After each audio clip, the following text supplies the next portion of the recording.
Hi, folks. This is Rick Emmett of Triumph. This is Mark Merrill, also known as Johnny B. Bad. Hi, this is a best-selling author. I threw the best-selling in there. Best-selling author Dick Wybrow. I'm Melanie from Second Shooter. This is Jeff with Second Shooter. Hey everybody, it's Brian Allen from Bridges Ablaze. Hey, this is Sammy Lee, drummer of the band Red Rain. Yo guys, it's Mark McKay. Hey, this is Frank Fletcher. Hola amigos, this is Billy Sheehan. Hey guys, this is John Karabi. Hi, this is Jim Valance. What's up everybody, it's Logan from All the Pretty Things. Hey guys, it's Lebo Leone. This is Nothing from Inside the Trojan Horse. What's up guys, Casandra Carson here from Paralandra and the L.I.F.E project. My name's Reggie, and you are listening to the Weekly Pour podcast. Thanks so much for joining the most amazing twosome out there. It's time once again for the Weekly Pour, the show that knows everything about absolutely nothing.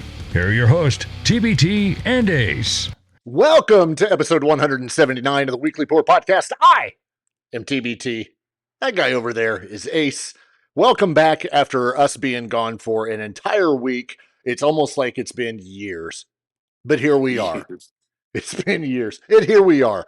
We decided last week, due to weather and all that fun stuff, to just take an impromptu spring break. Even though it's back in the 50s in a couple days. So I guess that means we get to do it again. That's fine, but why do we have to have, like we can't have just a soft, easy rain? Negative. Why do we have to have like thunderstorms and tornadoes and all this other stuff? Right. I mean, what was 6 inches in an hour that come down and flood everything, and it's like Genesis here. So yeah, the fun part is that there were I counted 1 trillion gallons of water that landed in my pool, and now that I have it open, I had to pump it out. Yeah. That's the worst part. That's the second worst part. Is having to pump water out. Just dive in and cannonball. It's cold. Disperse the water. It's cold. You'll be out in a second. It's too cold. I don't have the ladder in yet. Like you can't crawl over the side. No. I would fall and I'd break something. Speaking of breaking something, late last week, I was attacked by Bigfoot on my way to work. I'm claiming it was Bigfoot because I'm really not sure what it was. Could have been a deer, but I'm going with Bigfoot. I did not hit it. I did not hit it. It hit me. Boom. It's true. You can look at the damage. That's how I feel about it. I tried to explain that when I had my deer accident a few months ago, that I did not hit the deer. I was minding my own business. Right. The deer hit me. This Bigfoot didn't even go in front of me. It attacked from the side. Ooh. Yeah. Sneak attack. It was a sneak attack. So I went to our local body shop, and I'll be dropping it off probably next week. It's still drivable, no big deal.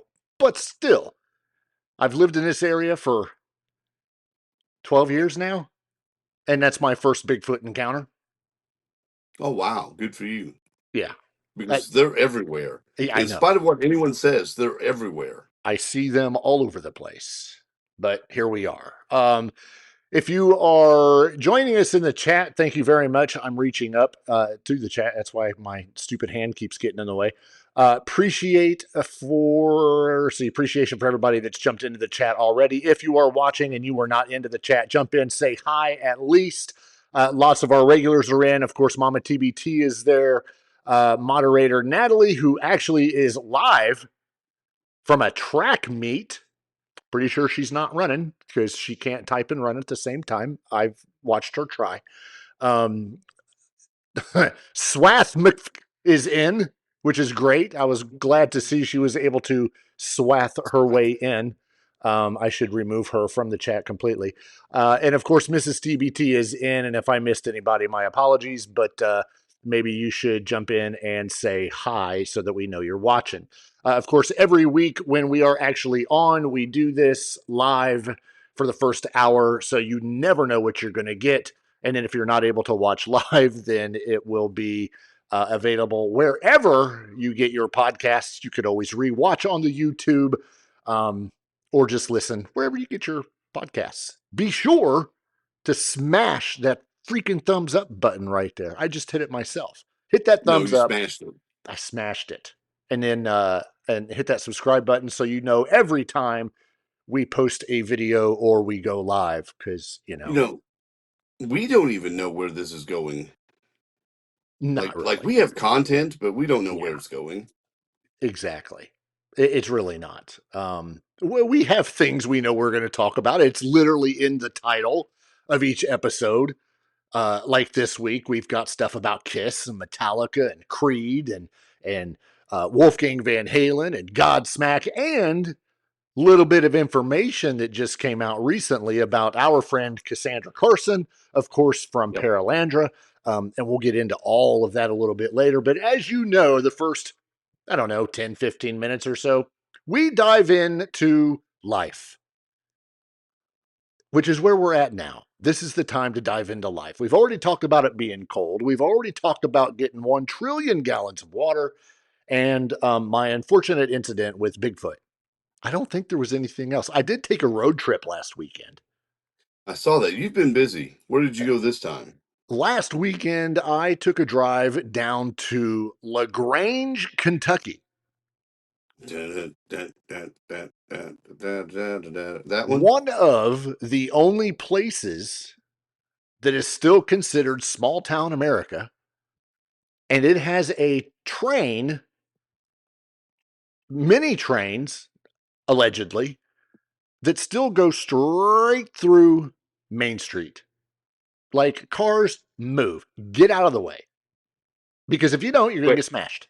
Like the thumbs Are there up. actual trains? Yeah, real ones. Oh, wow. I've not seen a train in I don't know how long. Yeah. Here's the thing. I go into a store and they say, yeah, we've probably got like 11 trains a day that go through here. I was there for 6 hours and saw none. Oh, really? 0 freaking trains, except for the one that was at the train museum at the edge of town.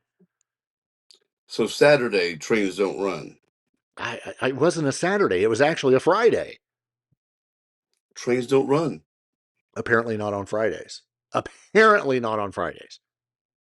Why is there a train museum? Tell us about LaGrange. Is it known for trains? Oh, why are you there? No, it ain't known for trains because there weren't any. They got a museum? They do, with trains in the museum or outside of the museum. It's not in the museum. It's a small building. My garage is larger than the thing, but yeah, it's known for trains. Train track right through the middle. Great coffee shop though. I wish I remembered the name of it.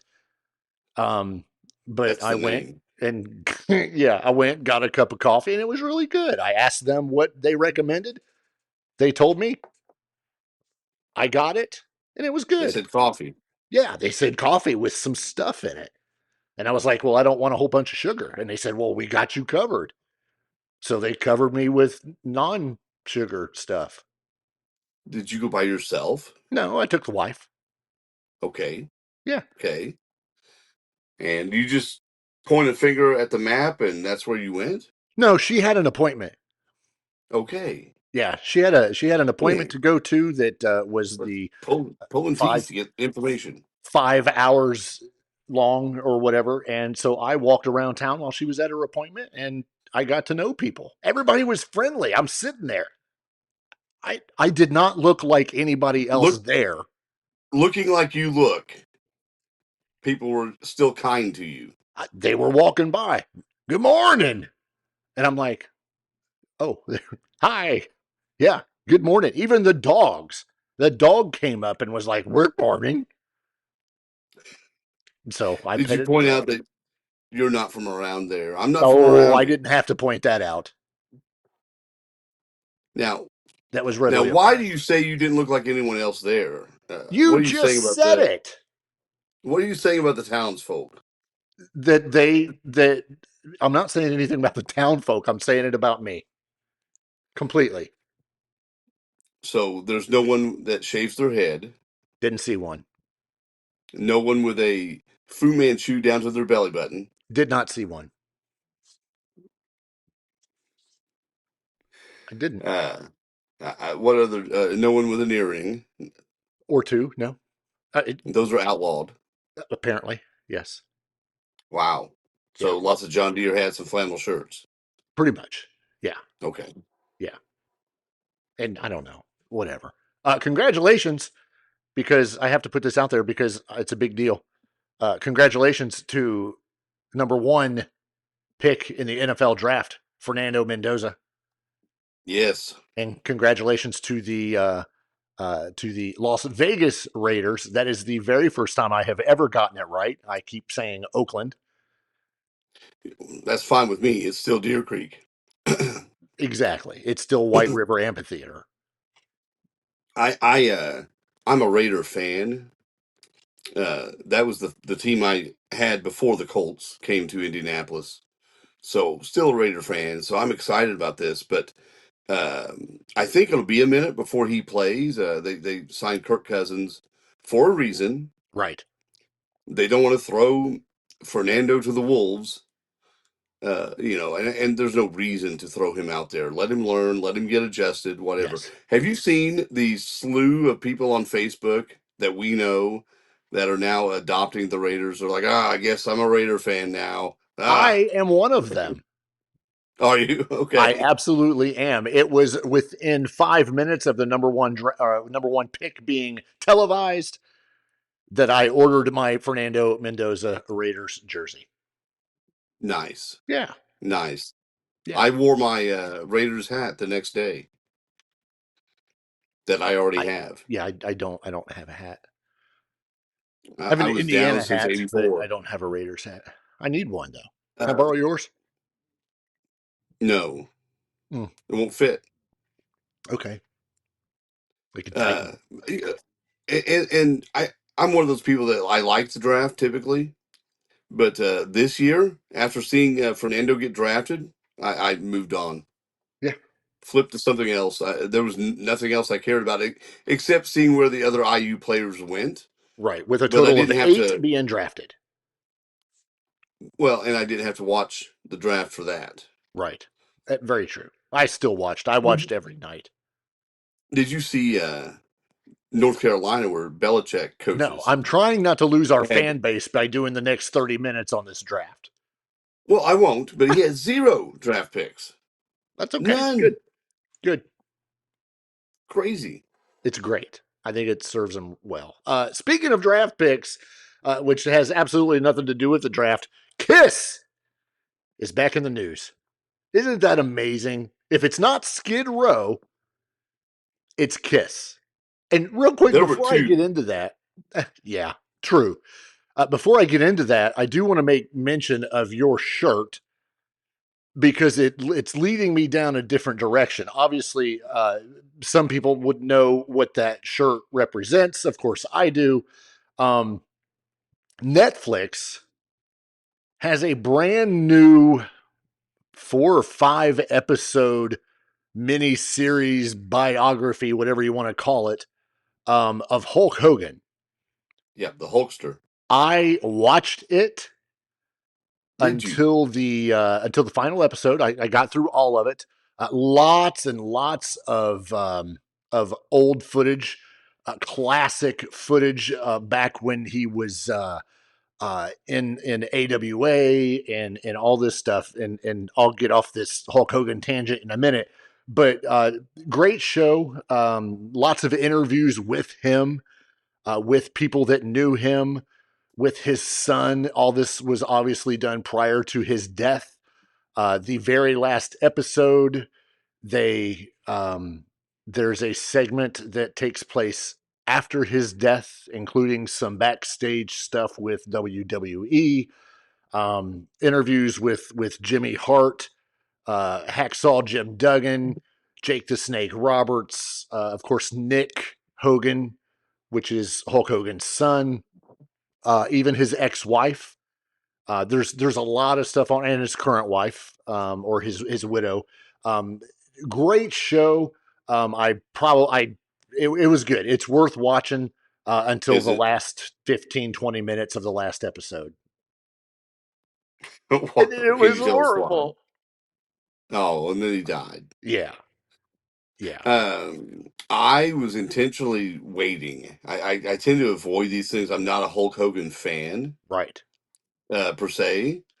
But also the old stuff I like a lot. The AWA stuff, the Memphis footage that when he was, I think Terry Boulder, back then. Right. Was he Sterling Golden at one point? Sterling Something Golden. like that. Yeah. Yeah. The I like that. Incredible Hulk Hogan before they dropped Yes, The Incredible. That was in, of course, when 1978 or so, 79, when the show was out, The Incredible Hulk. So kind of ripping that off. Yeah. But there's a lot of stuff to it, a lot of stuff that you probably didn't realize. There were some times where he was talked down off of the edge because of all of the surgeries and the pain and everything. This is a guy who was 6'6", 6'7", wore a size 17 shoe, and one of his finishing moves was a leg drop. Which, what does he land on? His lands ass. on his butt, which affects his lower back. Which, how many surgeries did he have on his lower back? At least 7. Yeah, at least. Yeah, and that compression over 50 years. You have to watch it. It's really good. Gives you a lot of perspective. Of course, Hogan has had his own versions of controversy with a lot of stuff, and but I mean, really, who hasn't? But as a fan and a diehard Hulkamaniac, I should have wore my Hulkster shirt. Totally worth checking out, even if you're not a fan of professional wrestling. Sure. Watch it to just get a perspective. One of the only people that you could pull up a picture to anybody, almost anybody in the world, and they would know exactly who he is, whether they watched it or not.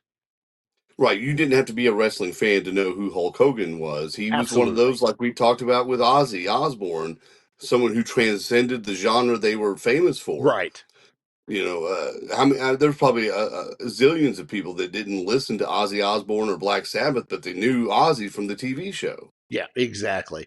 And really, the same can be said for KISS, who is, of course, iconic for their makeup. It's literally on your backdrop behind you.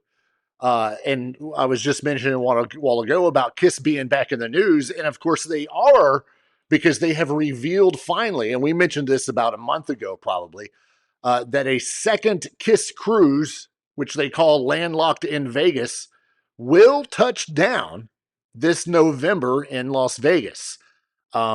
This larger than life fan experience will return this year following the success of the one they had last year, of course. Which they say drew fans from all 50 states, 32 different countries, and it's going to take place this year between November 13th and 15th at Virgin Hotels Las Vegas. Huge fan experience. There's a bunch of different things going on, including they're going to return this year with 2 unmasked shows. Which will feature Gene Simmons, of course, Paul Stanley, Tommy Thayer, and Eric Singer. All of them taking the stage in really what I would say is an intimate setting.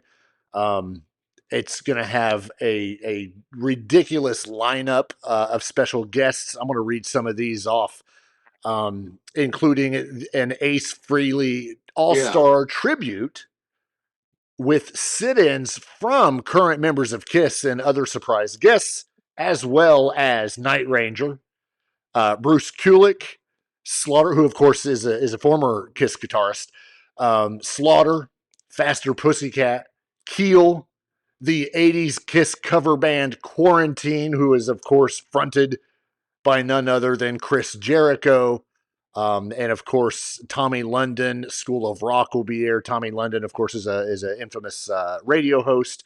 The celebration, which is going to kick off on November 12th with an official pre-party, will feature Enough's Enough, the Ace Frehley Band, and they will be performing Kiss's Rock and Roll Over album, the entire album.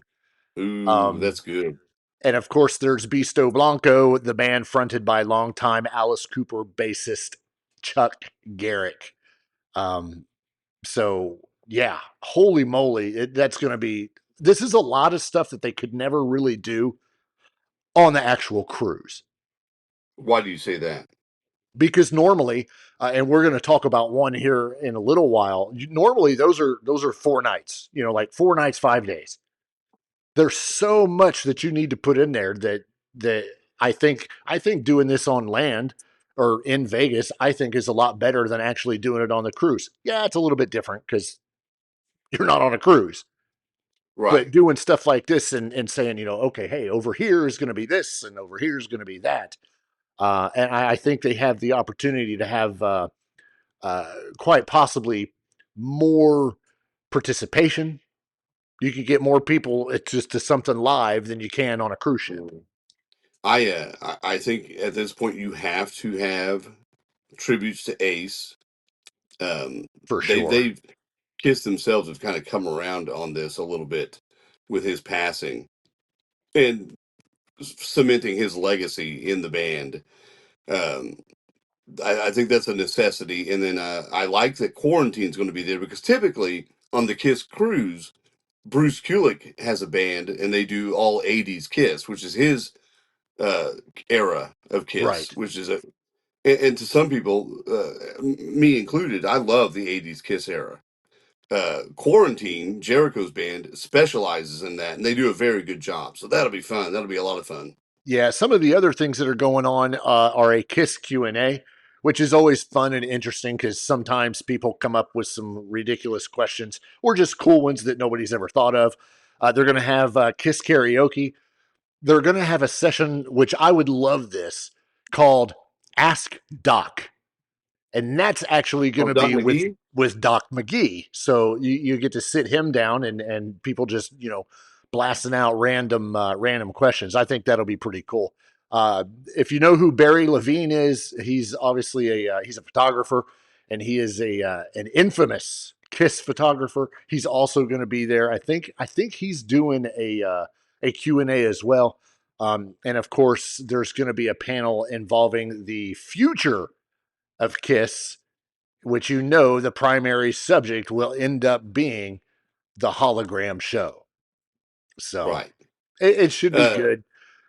I wonder if they give you a sample of that. I mean, this has been in development I was wondering for a the same while. thing. Yeah, I was wondering the same thing. Or if they can't, it's going to be Gene and Paul sitting up there going, yeah, it's going to be really cool. Right. Okay, that's great. The thing I think about too is this: when is this? The dates for this again? I think it was the 12th through the 17th or something like that, or 3rd. I don't know. I moved my notes already. Okay. Anyway, is that they're going to perform, and right. I just wonder how much prep they're going to have to put into doing this and doing it right because they ain't getting any younger and they retired for a reason. I don't think they'll prep other than just doing sound checks and pre-show stuff. I have a feeling that at least all of them, all 4 of them are staying in as good a shape as they can to be able to perform. These are going to be acoustic sessions.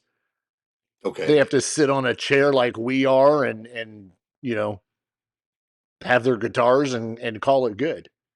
So this will be a little different. It won't be them doing their high energy pyro, KISS. Oh yeah, no gymnastics type of thing. They'll probably leave that up to KISS-nastics. They'll leave that up to Quarantine and Kulick and these other bands. Right.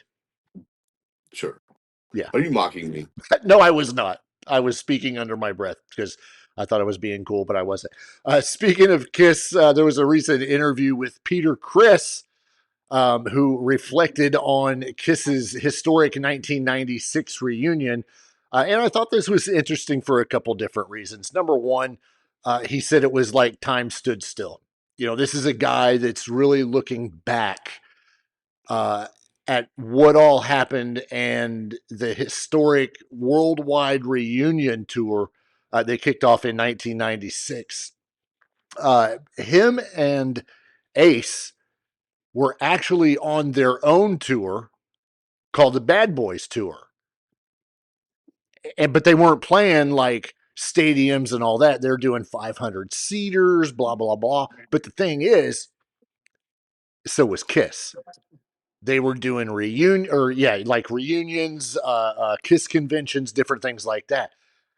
So in reading the interview, the transcript from the interview, Peter Criss was basically saying, you know, he met up with Gene Simmons and the only thing he could see in Gene's face were dollar signs.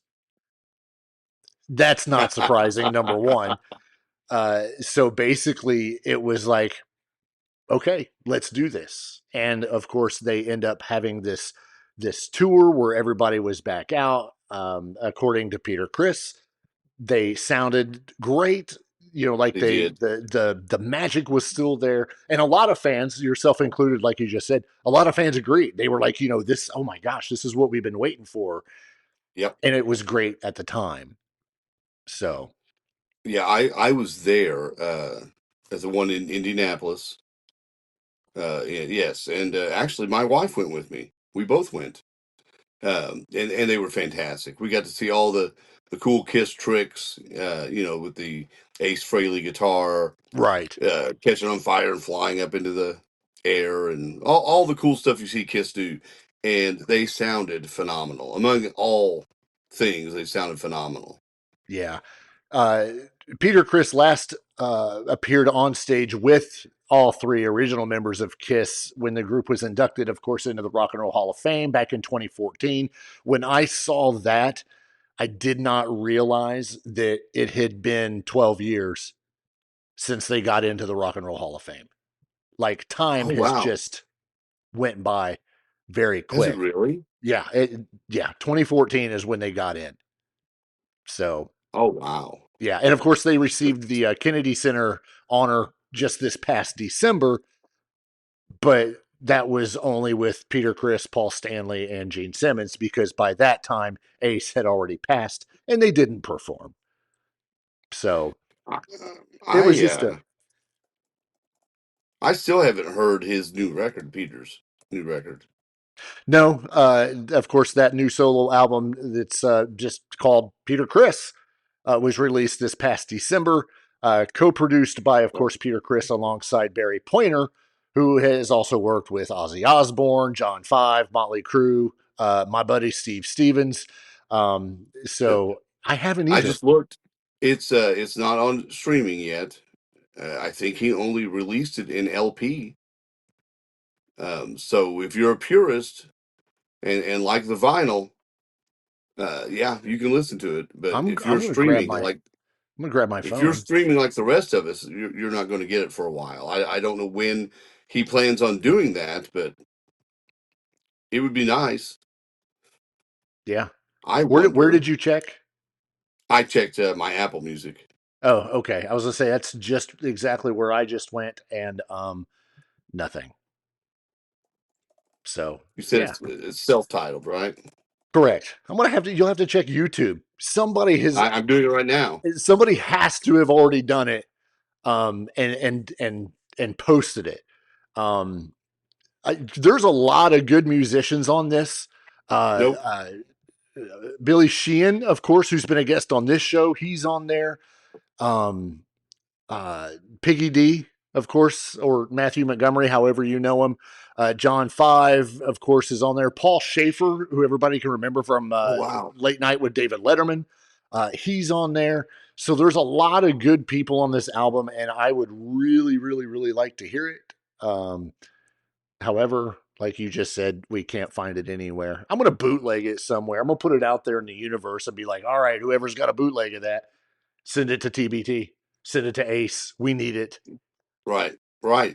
Yeah, I checked YouTube, and there's a review of it, but there's no songs, no nothing. No one has stripped it and Yeah. put it into that format.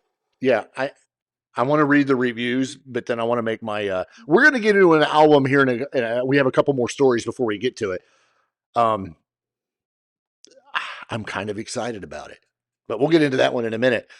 Speaking of legends, if anyone has ever listened to the band Accept, not Extreme, the band Accept, they were a German American heavy metal legend band. They've been around for about 50 years, bringing a ridiculous amount of music. Yeah, 50 years. It just makes us all feel old. They are joining together a bunch of A-list musicians for a landmark release. It is entitled Teutonic Titans, 1976 to 2026. And it stands as a definitive statement of the band's legacy, forged in steel and driven by unmistakable riffs. This album is going to arrive September 4th of this year, brought to us by Napalm Records. And they're saying that this album delivers some of the most iconic songs ever written in heavy music. The cool thing about this is the people that they have joining them. The list includes Tobias Forge, who is, of course, from Ghost. Philip Anselmo. I always screw up his last name. Of course, Phil from Anselmo. of course from Pantera. Him and Kirk Hammett, of course, from Metallica. Mickey D from the Scorpions. The three of them tear through the speed metal classic song "Fast as a Shark," which was released by Accept on the Restless and Wild album back in 1982. Balls to the Wall surges. I want to hear this. Oh, right. Balls to the Wall. Of course, everybody should know that song from them.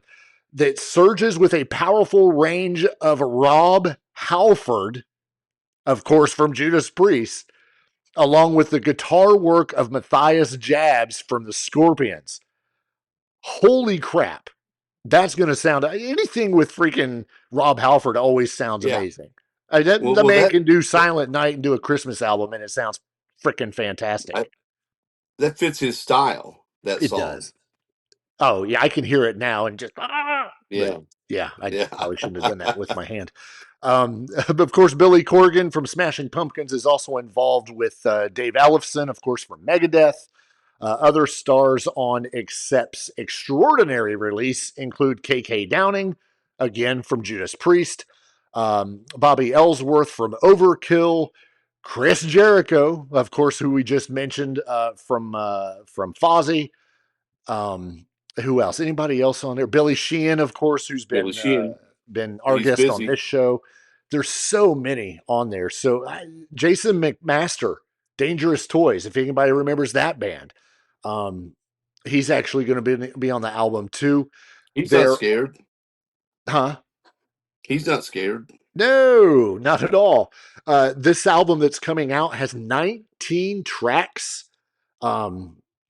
And all of them are, you can look at that and be like, oh yeah, that's a bunch of good stuff from Accept. So look for that. When did I say that was coming out? Was that coming out in September? Yeah, September 4th of this year via Napalm Records. I am sure we'll end up mentioning that again because that's going to be one of those that's just going to have to be listened to really, really appreciate. I haven't seen any singles out for this yet, probably way too early, but when those do, we'll be sure to listen because it'll be released a lot easier than Peter Criss's album. There's a lot of albums in the last year or 2 years that have just groups of people coming in and playing guest sessions on these records. It's a bit of a trend right now, right? In metal and rock. I think it's kind of cool. But yeah, seems like a lot of people are doing it. This is more of a tribute record, though. Correct? I don't think so. I wouldn't call it a tribute record. I would almost call it like an anniversary record. It's our anniversary. Okay. We're going to do these songs, but we're bringing in a crap load of people. But not all of these are new tracks, correct? No. Right. No. I said they're going to bring in a crap load of people. And that's a segue into the next story. Oh, good.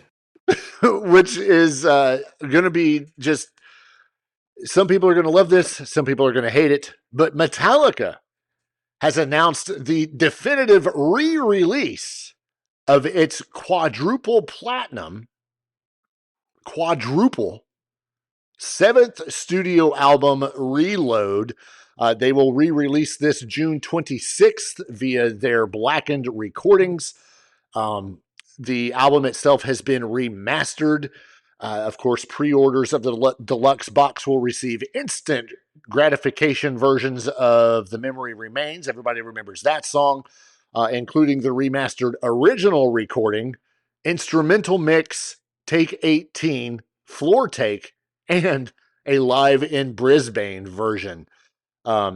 Reload Remastered is available in formats including the standard LP, a Walmart exclusive color 2 LP CD, 3 CD expansion edition. I'll never try to say that ever again.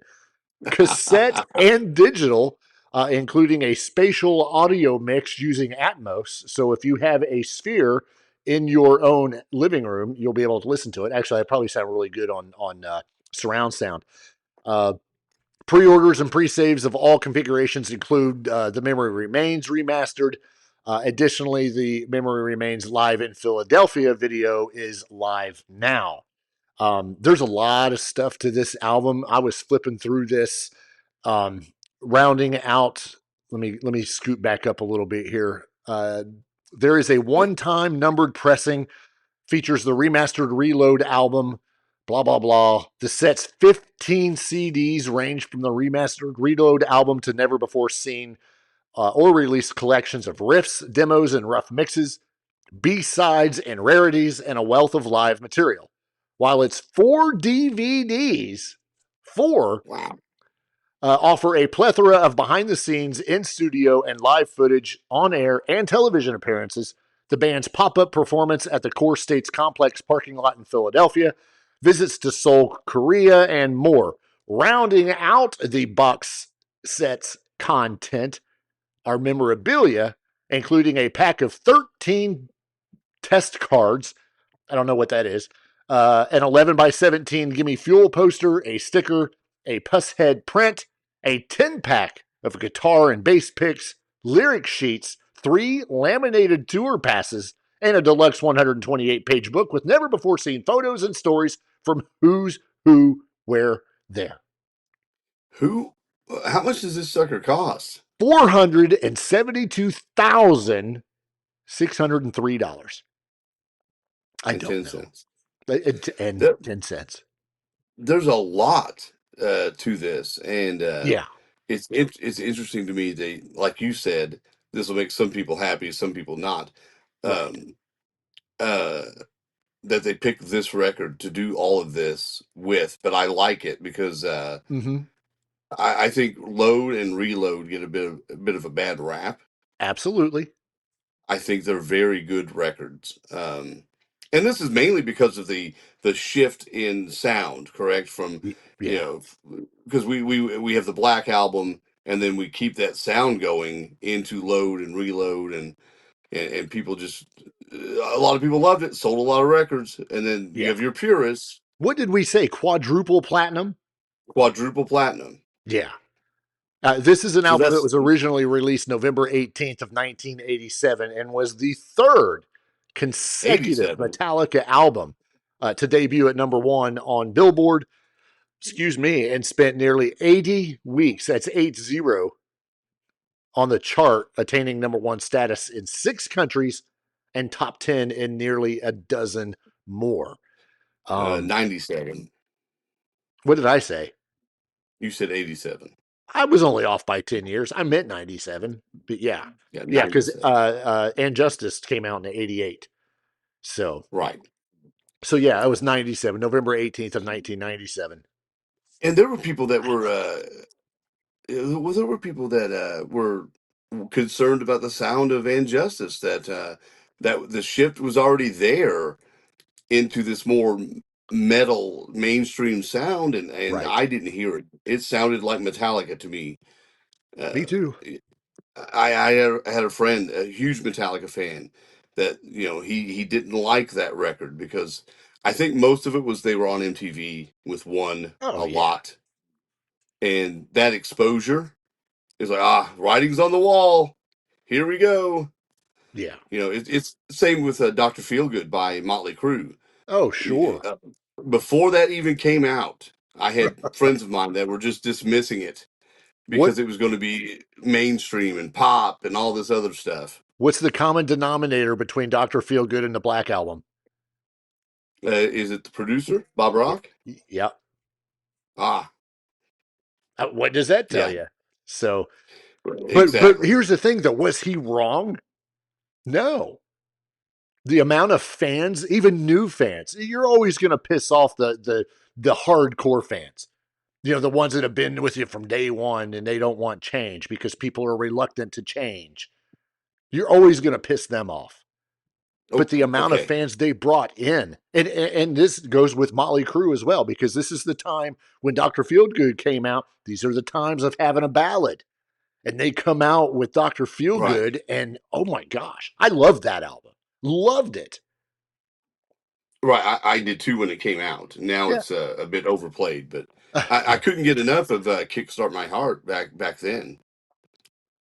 Great song, love Yeah. that riff and all of it. But bands can't win. You No. either stay stagnant, you stay the same and stay stagnant, and you keep your base, but you never grow. Exactly. And you never expand your fan base. And you have in a band, you probably have bigger ambitions. You Slightly. maybe you want a headliner tour instead of open. Maybe you want to play Yeah. stadiums, right? Maybe you want to And no make matter money. make money, right? And and I don't know their financial status, but I guarantee they weren't making the money they make now when they were putting out Injustice and Kill 'Em All and those records. Nothing Sure. wrong with those records. They're great records. They're trend-setting records. They're historic records. Yeah. But the tour you see now that they do, and the in the round tour they were doing, that does not exist if they don't put out Load, Reload, the Black Record album, none of that. No, I totally agree. Absolutely agree. Speaking of bands making what some would consider a comeback, after 9 years, Swedish hard rockers Europe. Yes, we're talking the Final Countdown Europe, Yeah, where's Viper? Cherokee Europe, Carry Europe, return with Come This Madness, which is their 12th studio album. Really? Yes. And sources are saying this is their most powerful, uncompromising statement to date. Come This Madness is set for release on September 25th of this year. There are songs like One on One, The Cult of Ignorance, and the title track, Come This Madness. The band is channeling tension, truth, and raw energy into a record that feels both deeply personal and globally resonant. The first single, which is One on One, came out yesterday. I have listened to it probably 10 times. Oh, yeah? I love it. It is a powerful reintroduction to Europe. If you were thinking you're going to hear Cherokee, you're going to hear the Final Countdown, because one of our friends, that's his favorite song of all time. You are in for a treat, as the kids say, because this sounds nothing like that. Yes, do we have vocals from Joey Tempest? Absolutely. Is Joey Tempest about 20 to 30 to 40 years older? Yes. Do voices change? Absolutely. Does this song kick ass? Yes. It's good. Good. Right before you came on to the show, that's what was cranking through my speakers, and I had to shut it off so that I could talk to you. But it's good. There is a driving bass riff that's layered with soaring melodies. The track, this is what is described. The track blends Europe's classic sound with a fresh, modern energy, opening with an orchestral-led intro, Truth, before moving into a riff-driven core. It builds into a high-impact, arena-ready hard rock moment. Written during a time of global stillness but developed over years, the song reflects both persistence and evolution, a track the band refused to let go of, ultimately shaping it into a defining moment on Come This Madness. It's good. It's great. As a matter of fact, I may end up just throwing that up on, at least on our Facebook, for people to get a good listen, because that's not what I expected listening to Europe. I kind of chuckled when I was like, oh, Europe's coming out with a new one. Great. It's kind of like listening to the new Extreme and expecting to hear more than words or wholehearted. Get the funk out. Or get the funk out. Yeah, no, that Extreme album was all the rage. And if right, and they're working on a new one too. Yeah, and if one on one, if this one song, and I've said this 1,000 times, if it's any indication, we're going to get a good album out of them, and I'm really, really, really looking forward to that. So that's going to be September 25th. There are 11 tracks on this album. Of course, again, it is called Come This Madness. One on One is the number one track on this album. It is available now. I recommend you check it out. And of course, like I said, we will throw that on our socials in order How for long's you it been to since they put a record out? It's 9 years. Oh, wow. Yeah, 9 years since they put out their 11th album. So this is 9 years worth of stuff. So they've got it. So that's something very cool to look forward to. We mentioned this probably a couple weeks ago with Wolfgang Van Halen being on the road in support of Creed. News came out just a couple days ago that Wolfgang Van Halen's Mammoth, of course, has announced summer 2026 tour dates. There were some announced previously, but now he's announced even more U.S. headlining dates. It's not a support act. It is them, headlining. That will be this summer. Those dates start in July in Canada, and they run through July into August, probably about the first 8 days of August, where they will end in Monroe, Michigan at the Monroe State Fair. Lots of different places, some amphitheaters. If you are going to be down in the Orange Beach, Alabama region on July 24th, you can check them out at the Wharf Amphitheater. Of course, that is actually with Creed. Their headlines are going to be Savannah, Georgia, July 27th, Chattanooga, Tennessee, July 29th, Raleigh, North Carolina on the 30th, and Myrtle Beach, South Carolina, August 1st at the House of Blues, Myrtle Beach. That's a date that was originally scheduled on March 19th that they had to change. So there's a couple more. Virginia Beach, they'll be at Elevation 27 doing a headline, and then Pennsylvania and New York. So that's pretty big. Yeah. It's great to see them when they're supporting Creed, but to have them out doing their own headlining thing, I love. Yeah, and if you haven't listened to the third record they put out, The End, it's phenomenal. It's phenomenal. Yeah. It made my list of top 5 of the year for 2025. And one of my complaints, as always, with Mammoth has been Wolfgang's vocals getting lost in the mix. You never really can tell how good of a singer he is, but that record elevates him as a singer. Lately, the live stuff I've seen online, you can hear him very well, and he sounds great as a singer. Yeah. He's grown as a singer, and I'm all four of the headline dates. That's awesome. He's one of those once in a lifetime phenomenons, I think. You have people that we've talked about before, like Prince, who could do everything and anything in music, right? And Wolfgang is 100% up to that level, right? Because he when he puts a record out, he's playing every instrument on that and record, singing, yeah, and singing, yeah. He's not everything. bringing his band in; he's doing it all himself. Yeah, so multi-talented for sure. If you remember, just I don't know, maybe a month ago, we talked about what we thought may have been the demise of Godsmack as a band. Well, fret no more, because Sully Erna, of course, the lead vocalist for Godsmack, says there will be new Godsmack music. It just won't be with all the original members. So Sully Erna basically, he was on Eddie Trunk, I don't know, about 6 days ago. He basically had to clarify what he said, because it was everybody's thing was like, oh my gosh, Godsmack is done. They're never coming back.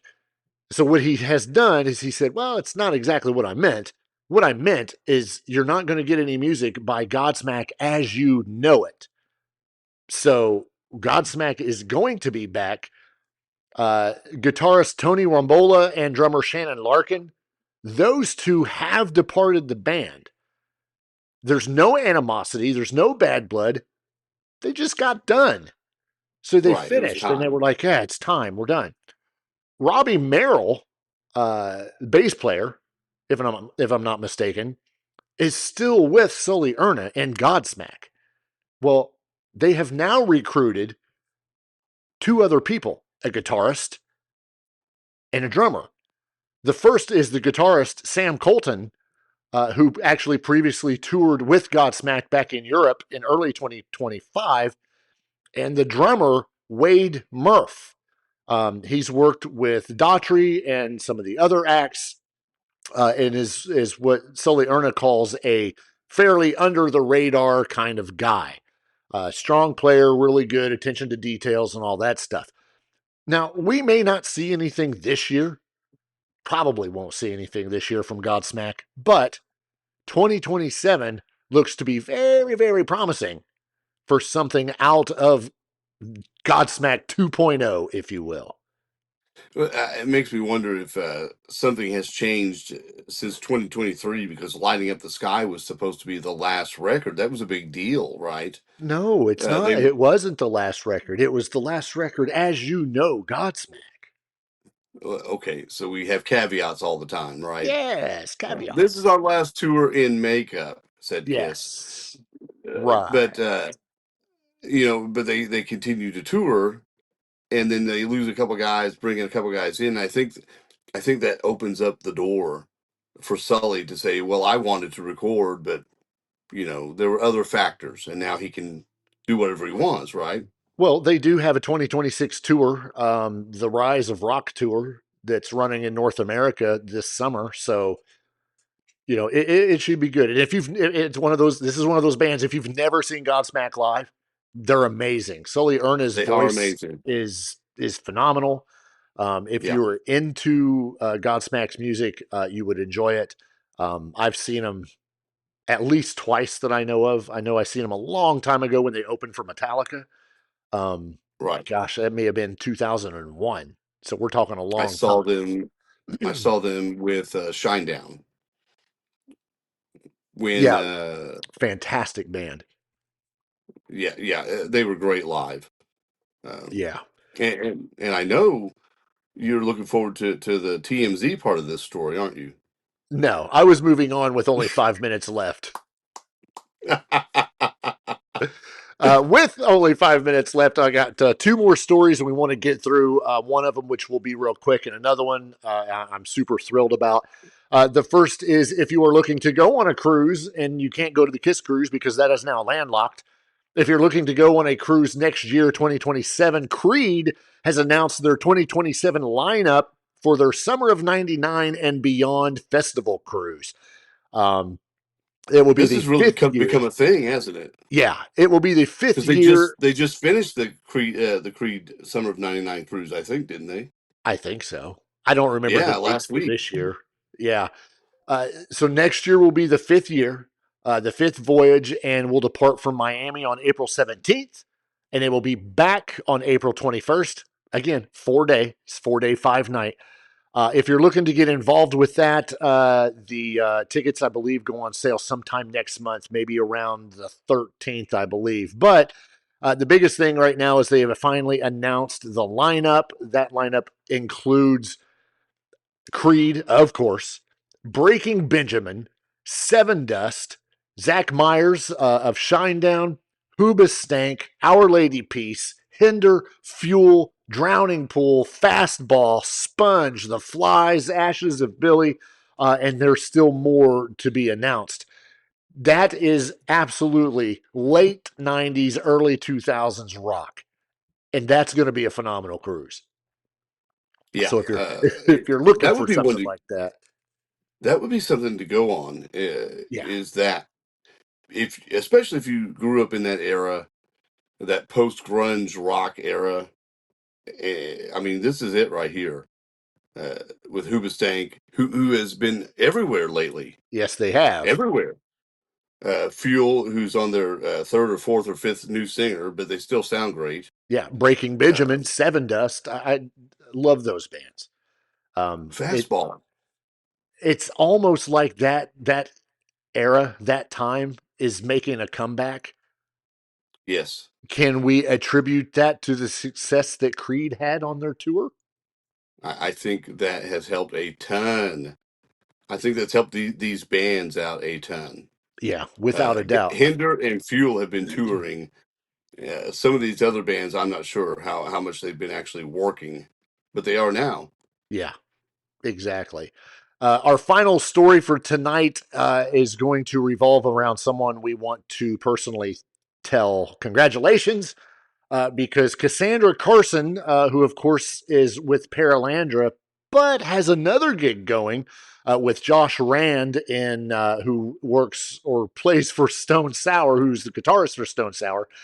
Their combined effort called the L.I.F.E Project has signed a deal with Frontiers Music. That's a big deal. Number one, they now have a label. The deal puts the project, the L.I.F.E Project, in a stronger position to reach a wider audience with new material already in the pipeline, which is great to hear. With label backing now, the L.I.F.E Project is set to push its sound further while building on the groundwork established since its formation. In a recent interview or a quote, Josh Rand said, "I'm pleased to announce the L.I.F.E Project will be joining the Frontiers family. It was important for me to be on a label that wanted to be cutting edge in the industry, but still have that mom and pop relationship with the artist. I'm looking forward to working with Jeff and Tom, who are part of Frontier Music, to bring the L.I.F.E Project to our loyal fans." That's freaking badass. I'm excited for him and for Casandra, who of course has been on our show a couple times. This could be some groundbreaking stuff for them. Well, new music from them has been a long time coming. And we spoke with Cassandra when they were, Paralandra was putting out the Body Electric a few years back. And they had already recorded tracks for the L.I.F.E Project. But, Josh had some issues, some health issues and things like that. And, things happen. But now we're back on track, it seems. And I'm looking forward to this. Yeah, if you've never listened to him, the L.I.F.E Project blends Rand's heavy groove-driven guitar work with Carson's wide-ranging vocal style. The sound pulls from classic metal, thrash, and progressive influences, keeping things grounded in heavy riffing while leaving room for melody and dynamic shifts. The L.I.F.E Project, who if you can hear Casandra in the intro, she says it, of Paralandra and the L.I.F E Project. Yeah, it's kind of cool. We may just have to get her on as a 3-time guest to talk about this upcoming album when it drops. So that would be great. Yeah, and if you've not listened to her voice, holy crap. Moderator Natalie just said the same thing. She just said her voice is so awesome. Yeah, it is. So we're looking forward to hearing new music from them. Congrats on the record deal. And we'll have to see about getting Casandra back on. But that's episode 179. We appreciate everybody being here on this Wednesday, April 29th, 2026. We will be back next week, the night before I go to Indy to see Youngblood. Ooh, finally. The concert season kicks off officially. Finally. Yay. Finally. Yeah. It's going to end with Motley Crue, allegedly. I don't know if that one will actually happen. What? I don't know. We'll see you next week.